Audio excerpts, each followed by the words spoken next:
Hi friends, welcome back to Revas world. இன்றைக்கி நம்ம ரேவாஸ் வேர்ல்டில் என்ன வீடியோ அப்படின்னு பார்த்தீங்கன்னா, இன்றைக்கி மிளகு பூண்டு இதெல்லாம் இல்லாமல் ரொம்ப டேஸ்டியான ஒரு ரசம் தான் நான் உங்கள் கூட ஷேர் பண்ண போகிறேன். உடுப்பி ஸ்டைலில் இன்றைக்கி சூப்பரான ஒரு ரசம் ரெசிபி. இதுக்கு தேவையான பொருட்கள் எல்லாமே நான் உங்களுக்கு காமிக்கிறேன் பாருங்கள். ஸோ இது வந்து பார்த்திங்கன்னா கொத்தமல்லி விதை ஒரு டீஸ்பூன்லேருந்து 1.25 டீஸ்பூன் அளவுக்கு எடுத்துக்கோங்க. கொஞ்சமாக கருவேப்பிலை, ஒரு அரை டீஸ்பூன் வந்து ஜீரகம், 1/4 டீஸ்பூன் வெந்தயம், காரத்துக்கு ஏற்ப காஞ்ச மிளகா, கொஞ்சமாக பெருங்காயம். இதுதான் நமக்கு ஃபஸ்ட்டு தேவை இது வறுக்கிறதுக்காக. இப்போது தக்காளி பார்த்திங்கன்னா ஒரு 2 தக்காளி, ஒரு 2-3 பச்சை மிளகா, தாளிக்கிறதுக்கு கடுகு, உளுத்தம்பருப்பு, அப்புறம் புளி வந்து ஒரு சின்ன லெமன் சைஸ் அளவுக்கு கரைச்சி எடுத்து வச்சுருக்கேன். இது வந்து துவரம்பருப்பு பார்த்திங்க அப்படின்னா ஒரு 1/4 கப் அளவுக்கு நமக்கு வேக வச்ச பருப்பு தேவை. அதே மாதிரி இதுக்கு வந்து தேங்காய் எண்ணெயில் தான் தாளிக்கணும். ஸோ அதனால் தேங்காய் எண்ணெய் வந்து யூஸ் பண்ணிக்கோங்க. அப்போ தான் ஃப்ளேவர் ரொம்ப நல்லாயிருக்கும். ஸோ ஃபஸ்ட்டு நம்ம வறுக்கக்கூடிய பொருட்களை நம்ம வறுத்து எடுத்துக்கலாம்.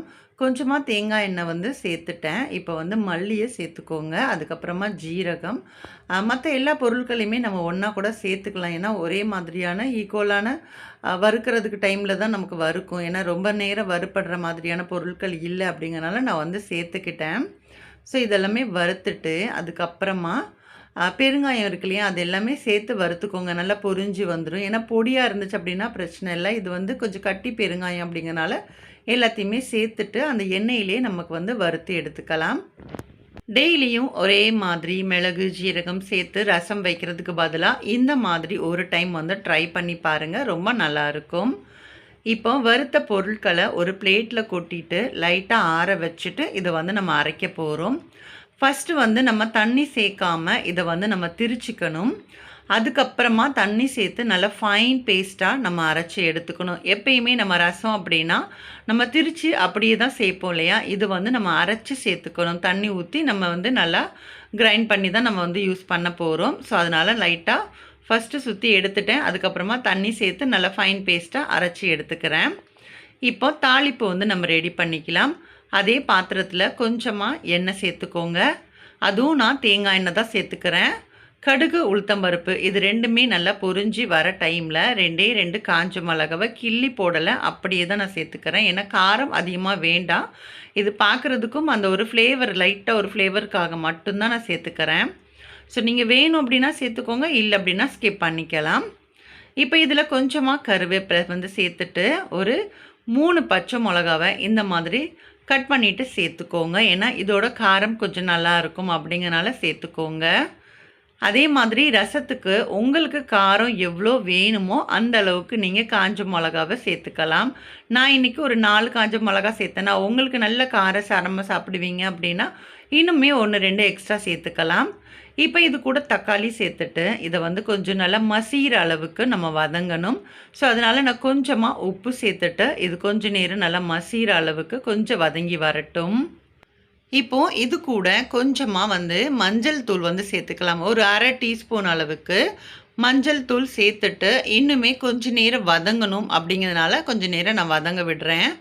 ஸோ ஒரு 2-3 நிமிஷம் போல் நீங்கள் வதங்க விட்டுட்டிங்க அப்படின்னா அது நல்லாவே உங்களுக்கு அந்த தக்காளி கொஞ்சம் நல்லா மசிஞ்சு வந்துடும் இல்லையா, அதுக்கப்புறமா நீங்கள் மற்ற பொருட்கள் சேர்க்கும் போது நல்லா உங்களுக்கு கரெக்டாக இருக்கும். அதே மாதிரி இந்த ரசத்தை பொறுத்த அளவுக்கு ரொம்ப தண்ணியாக இல்லாமல் கொஞ்சம் தண்ணியும் இல்லாமல் ஒரு கெட்டியும் இல்லாமல் ஒரு சூப்பு மாதிரியான கன்சிஸ்டன்சியில் உங்களுக்கு இருக்கும். ஸோ அதனால் தக்காளி ஓரளவுக்கு நல்லா வதங்கி வந்துருச்சு. இப்போது இந்த டைமில் நம்ம புளி வந்து கரைச்சி வச்சுருந்தோம் இல்லையா, அதை வந்து நம்ம சேர்த்துக்கலாம். சேர்த்துட்டு உங்களுக்கு தண்ணி எவ்வளோ வேணுமோ அந்தளவுக்கு நீங்கள் இப்போ தண்ணி வந்து ஆட் பண்ணிக்கோங்க. நான் இன்றைக்கி கொஞ்சமாக தான் தண்ணி சேர்த்துக்கிறேன், ஏன்னா பருப்பு ஊற்றும் போது பார்த்துக்கலான்னு சொல்லிவிட்டு. இப்போ இது கூட நான் என்ன சேர்த்தேன் அப்படின்னா கொஞ்சமாக வெல்லம் சேர்த்துக்கோங்க. எப்பயுமே இந்த ரசத்தை பொறுத்த அளவுக்கு கொஞ்சம் ஒரு ஸ்வீட் இருந்துச்சு அப்படின்னா நல்லாயிருக்கும் அப்படிங்கனால கொஞ்சமாக வெல்லம் வந்து சேர்த்துக்கிட்டேன். சேர்த்துட்டு இதை வந்து நல்லா ஒரு மூடி போட்டு வச்சுருங்க. நல்லா வந்து கொதிக்கணும். கொதித்து வந்ததுக்கு அப்புறமா தான் நம்ம பருப்பு இதெல்லாம் வந்து சேர்க்கணும். ஏன்னா இது வந்து புளி தண்ணி இல்லையா, இது கூட வேறு எதுவுமே நம்ம சேர்க்கலை. அதனால புளி தண்ணி அப்படிங்கிறனால அது வந்து நல்லா கொதித்து அந்த பச்சை வாசனை போகிற அளவுக்கு நமக்கு கொஞ்சம் நேரம் கொதிக்கட்டும்.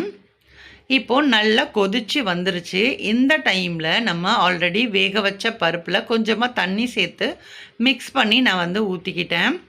ஸோ அதே மாதிரி நம்ம வந்து மசாலா வந்து அரைச்சோம் இல்லையா, அந்த பேஸ்ட்டையும் இது கூடயே நீங்கள் வந்து சேர்த்துக்கோங்க. ஸோ நீங்கள் காஷ்மீரி மிளகா வந்து சேர்த்திங்க அப்படின்னா இன்னுமே உங்களுக்கு கலர்ஃபுல்லாக இருக்கும். ஆனால் நான் இன்றைக்கி வந்து பார்த்திங்கன்னா பாண்டி மிர்ச்சின்னு சொல்லுவாங்க இல்லையா, அந்த மிளகா தான் சேர்த்துருந்தேன். ஸோ காரம் ஓரளவுக்கு மீடியமாக இருக்கும், ரொம்பையும் காரம் இல்லாமல் கொஞ்சம் சாப்பிட்றதுக்கு கரெக்டாக இருக்கும். ஸோ அதனால் நான் இந்த மிளகா வந்து சேர்த்துக்கிட்டேன். இப்போது தண்ணி எல்லாமே சேர்த்துட்டு நல்லா ஒன்ஸ் இந்த மாதிரி மிக்ஸ் பண்ணி விட்டுக்கோங்க. ஏன்னா இந்த டைமில் நீங்கள் காரம், உப்பு இதெல்லாம் வந்து செக் பண்ணிவிட்டு நீங்கள் தண்ணி ஆட் பண்ணுறதா இருந்தால் தாராளமாக இந்த டைமில் ஆட் பண்ணிக்கலாம். ஏன்னா நம்ம லாஸ்ட்டாக ஆட் பண்ணுறதோட இந்த டைமில் நம்ம ஆட் பண்ணிவிட்டு இன்னும் ஒரு கொதி விடணும் இல்லையா, அதுக்காக தான். இப்போது இது கூட கொஞ்சமாக கொத்தமல்லி இலையை நல்லா ஃபைனாக சாப் பண்ணிவிட்டு அதையுமே வந்து இதில் சேர்த்துக்கோங்க. கொஞ்சம் தாராளமாகவே கொத்தமல்லி இலை சேர்த்துக்கோங்க, அதோட வாசனை ரொம்ப நல்லா இருக்கும். ஸோ அவ்வளோதான், நமக்கு தேவையான பொருட்கள் எல்லாமே நம்ம வந்து சேர்த்துட்டோம். ஸோ இப்போ வந்து ஒரு மூடி போட்டு வச்சுருங்க. இது வந்து லாஸ்ட்டாக ஒரு கொதி வரணும். நல்லா கொதித்து வரும்போது நம்ம அடுப்பை ஆஃப் பண்ணிட்டோம் அப்படின்னா கரெக்டாக உங்களுக்கு இருக்கும். ஸோ இப்போ வந்து நான் பார்த்தேன் பார்த்தீங்களா, இடையில நான் ஒரு வாட்டி செக் பண்ணேன், கொதி அவ்வளோவா வரலை. இது வந்து நல்லா கொதிக்க ஆரம்பிச்சிருச்சு. இந்த டைமில் வேணும் அப்படின்னா நீங்கள் கருவேப்பிலை வேணும் அப்படின்னாலுமே கருவேப்பிலை தாராளமாக கொஞ்சமாக சேர்த்துக்கோங்க. சேர்த்துட்டு இப்போ இது நல்லா கொதிச்சிட்ருக்கு, இன்னும் கொஞ்சம் நேரம் கொதிக்கட்டும். நல்லா கொதித்து நல்லா தளன்னு கொதிக்கிற ஸ்டேஜ் வரும் பார்த்திங்களா, அந்த டைமில் நம்ம அடுப்பை ஆஃப் பண்ணிவிட்டு அதுக்கப்புறம் நல்லா மூடி போட்டுட்டு ஒரு 10 நிமிஷம் போல் அப்படியே வச்சுருங்க. அதுக்கப்புறமா சர்வ் பண்ணுங்கள். அவ்வளோதான், சூப்பரான டேஸ்டான உடுப்பி ஸ்டைல் ரசம் வந்து ரெடி. இந்த வீடியோ உங்களுக்கு பிடிச்சிருக்கும் அப்படின்னு நான் நினைக்கிறேன். வீடியோ பிடிச்சிருந்தா வீடியோக்கு ஒரு லைக் கொடுங்க.